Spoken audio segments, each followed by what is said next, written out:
In the hills of the Missouri Ozarks, a man and his family are on a mission to preserve and share a vast variety of heirloom seeds from all over the world.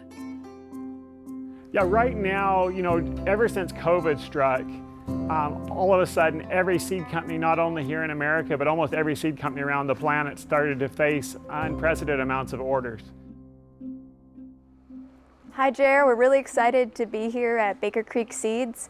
Why don't you tell me a little bit about the operation? We're standing actually right in our tropical greenhouse, the most tropical of the greenhouses on the property anyway. And as you can see, there's bananas and all sorts of things growing in here, which I love the tropics. And I love growing heirloom vegetables. And my office is actually located on the end of this building where we work on the catalog and so forth. And outside of this building, we have gardens and different greenhouses, probably about 12 different greenhouses now total, so varying in climates. So we have some that are tropical and many of them that are more Mediterranean, where we grow things like figs, and not to mention all the different vegetables and seed crops we have in there. Then we have 3 warehouses on the place here where we package and ship seeds, and we're getting ready to move to a bigger warehouse just down the road from here.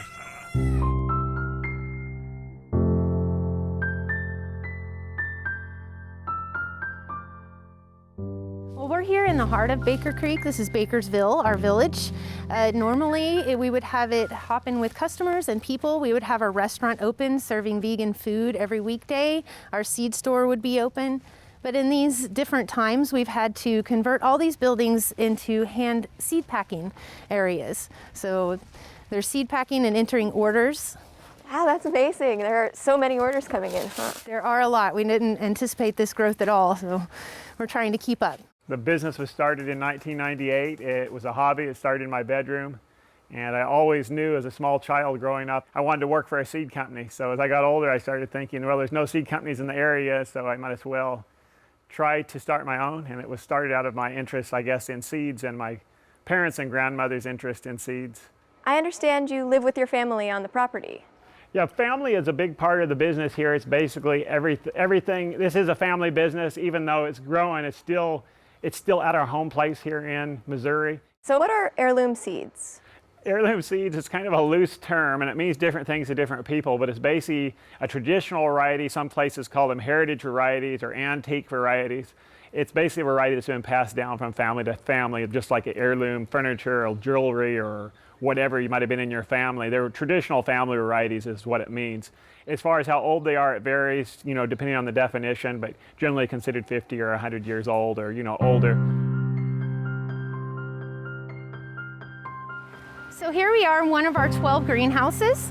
We have Mindy harvesting our Sweetheart Cherry tomatoes. We are growing these out for seed. So you'll see this is the only tomato growing in this greenhouse to prevent cross-pollination.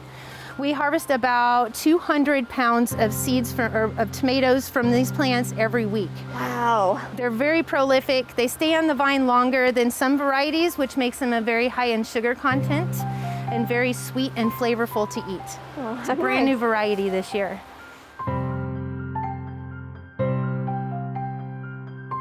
Why is it important to preserve different varieties of heirloom seeds? Well, I feel preserving the varieties not only preserves the cultural stories and the heritage and the colors and flavors and the traditions of the past, but it also preserves our ability to not only save seeds, but also all these genetics, genetics from all over the place, whether it's Mexico or here in the Ozarks, varieties that might be more adaptable to different climates or different changes in the climates, and also ability for more people to grow varieties in different places. What is a seed library? Well, a seed library is something that's kind of a new concept here in the United States, but it's basically the librarian. They give you a packet of seeds and ask you to bring seeds back, so they're able to keep replenishing the library. It's basically a way to work with your local community to make sure everybody has access to at least some seeds.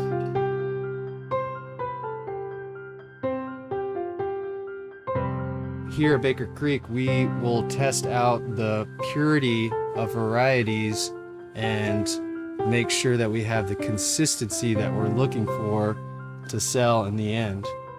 Right now, I am thinning the seedlings. These are dianthus flowers. A lot of these are different colored flowers, and I'm thinning them down because we only need one plant per cell. I'm thinning out the littlest of the seedlings to leave the largest dominant seedling.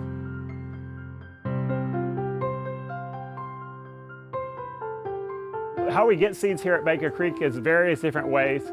A lot of it is actually stuff people send us in the mail. You know, people from all over the planet will send us seeds in the mail and say, here's a bean from my great-grandmother, or here's a variety that the former vice president used to grow, or whatever. You know, different stories from around the planet that come with the seeds. Right now we have a grower in Ghana, West Africa, and he not only grows seeds for us, but he's always hunting for new old seeds.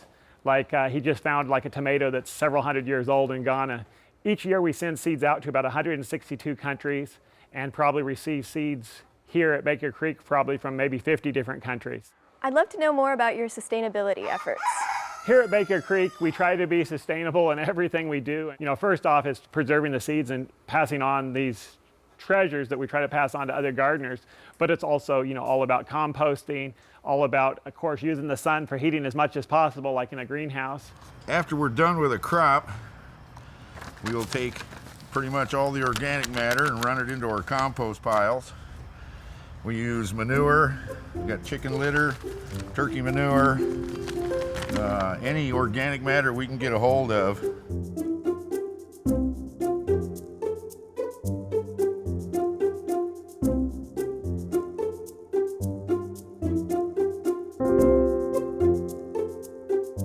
This is our shipping warehouse where we have our pick and pack system. We are shipping out all of the seed orders. We have all our inventory in here that is ready to go online. You can hear our picking system behind us, which is sorting the seed packets into all the different orders, printing receipts, and shipping labels.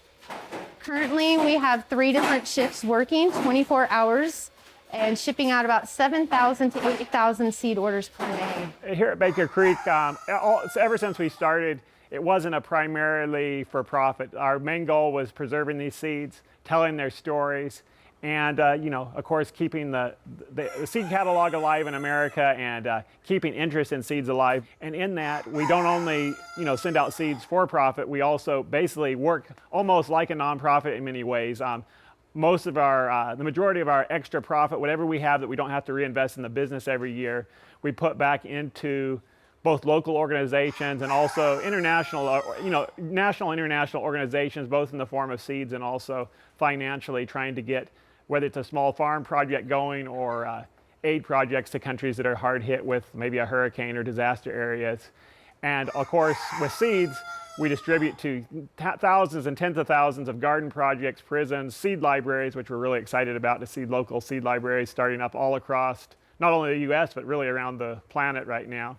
And trying to get people to, you know, into seeds, even those that can't afford seeds, and also working on different systems here, showing people, you know, different things they can grow. Like right here, we're standing with all the bananas and stuff here in Missouri and showing how easy things are to grow here in Missouri at our location, and then also working in with gardeners and farmers in like Ghana, West Africa, to Jamaica, to various different places to both educate us and here in America learn what their culture and their seed saving and their recipes and ideas, and also trade our ideas and knowledge with them. So it's always a cross-cultural experience for us. Everybody has different beliefs and political systems and so forth that they believe in.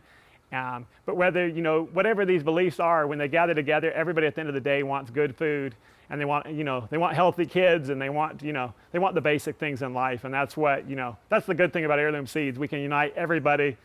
Everybody's united with the idea that they loved a delicious tomato. I mean, that's, everybody wants a, you know, a better tasting carrot. So, you know, that's the fun part of what we do.